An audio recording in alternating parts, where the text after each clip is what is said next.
नमस्कार दोस्तों, मेरे YouTube चैनल रियल सेंस में आपका स्वागत है। आई होप आप सब ठीक होंगे। तो गाइस, आज की स्टोरी बहुत रियल है और ये स्टोरी मेरी है। तो गाइस, ये कुछ साल पहले की बात है। मेरा एक तो पुलिस का एग्ज़ाम था और मुझे झांसी जाना था। तो मैं अपने भाई के साथ झांसी के लिए निकल गई थी। चली तो मैं आराम से गई थी, कोई प्रॉब्लम नहीं हुई थी। और मैंने वहाँ पे अपना एग्ज़ाम वगैरह अच्छे से दिया और एग्ज़ाम दे के मैं, जैसे हमारी शाम की ट्रेन थी, क्योंकि सुबह हम जैसे एक रात पहले वहाँ बैठे थे और हम दोपहर में सुबह पहुँच गए थे। वहीं पर हमने थोड़ा होटल लिया, वहाँ पर आराम किया, फिर मैंने एग्ज़ाम दिया, फिर होटल से चेकआउट करके हमारी शाम की ट्रेन थी। तो हम वहाँ से शाम को निकल गए।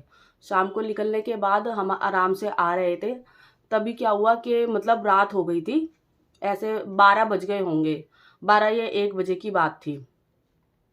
तो क्या होता है कि जो ट्रेन थी हमारी, उसमें काफ़ी भीड़ थी, मतलब क्योंकि काफ़ी बच्चे, बहुत, क्योंकि सबके ही एग्ज़ाम थे, लड़के के भी लड़कियों के भी, तो बहुत भीड़ थी, बच्चों की भी पेरेंट्सों के भी।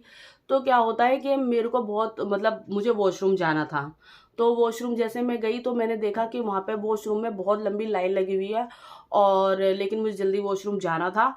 तो मैंने सोचा कि अब मैं क्या करूं। तो मैंने अपने भाई से बताया कि मुझे वॉशरूम जाना है और यहाँ पे बहुत भीड़ है। तो मैं देखती हूँ कि जो मेरी ट्रेन थी, तो वहाँ पे लोग ये बात कर रहे थे कि ये ट्रेन बहुत देर तक रुकेगी, मतलब आधे घंटे तक ये ट्रेन रुकेगी।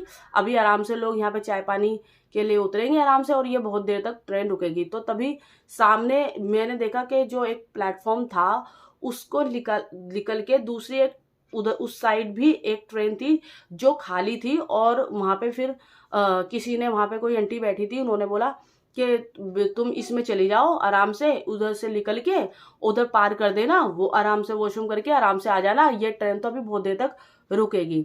तो वही मेरे भाई ने भी कहा कि ठीक है चली जा, और ये वो। तो मैंने उसको अपना फ़ोन भी उसे ही दे दिया और मैं बोला ठीक है मैं आ रही हूँ।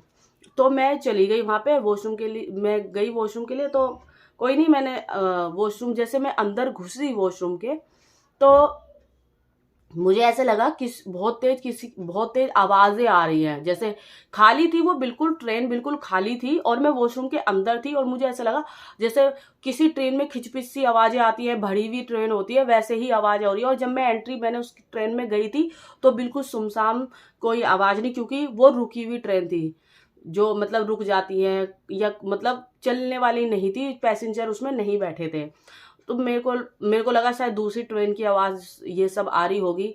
तो फिर क्या होता है कि मेरा गेट किसी ने अचानक से बाहर से बंद कर दिया, और मैं उसे बहुत तेज तेज उसको, मतलब पीटने पे लगी थी उसको, ट्रेन को, कि भाई खोलो खोलो, क्योंकि मेरे को बहुत डर भी लग रहा था, बहुत, मतलब उस टाइम पे तो बहुत मैं थोड़ा डरती भी थी, अभी भी डरती हूँ।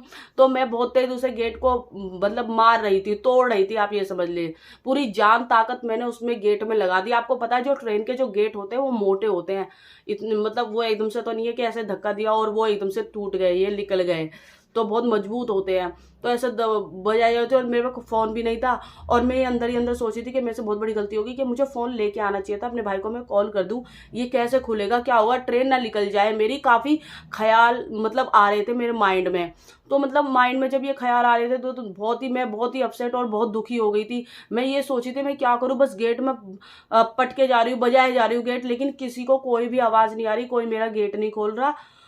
मतलब 10 मिनट तक मैंने उस गेट को पटका होगा, तोड़ा होगा, आप ये समझ लीजिए, कैसे पूरी जान लगा के, लेकिन वो गेट, पता नहीं क्या हुआ, अचानक से वो गेट खुल गया। अचानक से वो गेट खुल गया, और आप यकीन नहीं करोगे, मैं सच बता रही हूँ, यकीन नहीं करोगे, मुझे ऐसा लगा जैसे मैंने बाहर का नज़ारा देखा, ऐसे लगा ये ट्रेन कितनी पुरानी है, और मतलब जंग वंग लगे हैं जैसे, और कितनी पुरानी ये ट्रेन है। मेरी आंखों के सामने एकदम से ऐसा हुआ, और फिर मैंने ऐसे ऐसे किया, तो एकदम से फिर वो चेंज हो गया। तो मैं जैसे जैसे उस ट्रेन से भाग के मैं निकली, और मैंने जैसे क्या, तो मेरी जो ट्रेन थी, वो मेरा भाई जो था वो मुझे ढूंढ रहा था नीचे उतर के, और ढूंढ रहा था। तो वो कह रहा कहाँ चली गई थी, इतनी देर से वेट कर रहा हूँ, क्योंकि उसको नहीं पता था कि मैं कहाँ जा रही हूँ। उसको लगा मैं जो सामने वाली ट्रेन में थी मैं उसमें थी, वो उसी में ही ढूंढ रहा था, लेकिन मैं उससे पीछे वाली ट्रेन में थी। तो फिर मैंने अपने भाई को बोला कि मैंने उसको बताया ये सब चीज़ें, तो उसको लगा कि वो किसी ने बंद कर दिया होगा, किसी ने मतलब चालाकी करी होगी, कोई बदतमीज होगा, तेरे को बंद बाहर से गेट लगा के चला गया होगा, ये सब बोला। तो मैं बोला अच्छा। तो मतलब फिर हम उसने मेरे भाई ने क्या हुआ, फटाफट से हमारी ट्रेन निकलने वाली थी, फटाफट से हम जैसे तैसे उसमें बैठ गए, भाग भाग के ट्रेन पकड़ी, जैसे मूवी में होता है भाग भाग के, वैसे ही हुआ बिल्कुल सीन मेरे साथ। हम दोनों ने भाग भाग के ट्रेन पकड़ी। ट्रेन पकड़ने के बाद मैं थोड़ा शांत हुई, रिलैक्स हुई। लेकिन जैसे ट्रेन मेरी जा रही थी उसी टाइम पर मेरी जैसे ट्रेन निकल रही थी वहीं से ही सामने जिस ट्रेन में थी, तो वहां से मैंने उसको देखा, तो मुझे ऐसा लगा जैसे काफी लोगों की उस ट्रेन में, और अजीब से लोग जैसे मेरे को वहां पे देख रहे हैं। मतलब मुझे ऐसा सच में मैंने ये नज़ारा देखा, और मैं मतलब इतना खौफ मेरे अंदर आ गया था, इतना खौफ मेरे अंदर आ गया था। और एक लड़की मैंने देखी कि वो उस ट्रेन के ऊपर बैठी हुई थी, मतलब उस ट्रेन के ऊपर बैठी हुई थी और मुझे वो घूर रही थी, मुझे ही देख रही थी।